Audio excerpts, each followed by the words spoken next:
Greqia ka planifikuar një buxhet prej 25 miliardë eurosh për forcimin e mbrojtjes gjatë 12 viteve të ardhshme. Qeveria synon të rrisë kapacitetet ushtarake dhe të mbështesë industrinë vendase, duke u përshtatur me tendencën e shteteve evropiane për të forcuar sigurinë përballë agresionit rus në Ukrainë dhe ndryshimeve në angazhimin amerikan në kontinent. Kryeministri Kyriakos Mitsotakis e cilësoi Greqinë si një vend me peshë gjeopolitike të madhe dhe theksoi se Ministria e Mbrojtjes ka tashmë fonde të garantuara, duke nënvizuar Greqia ka qenë gjithmonë një nga shtetet e NATO-s me shpenzimet më të larta ushtarake. Rivaliteti historik me Turqinë ka ndikuar që vendi të mbajë një kapacitet të fuqishëm mbrojtjes. Vitin e kaluar Greqia ka bler avion luftarak Rafale dhe fregata nga Franca, si dhe ka porositur avion F-35 nga SBA-ja.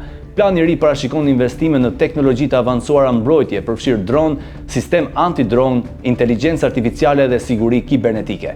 Mitsotakis ka zhvilluar gjithashtu takime me kryeministrin izraelit Benjamin Netanyahu dhe përfaqësues të industrisë ushtarake izraelite për të eksploruar bashkëpunime teknologjike në mbrojtje.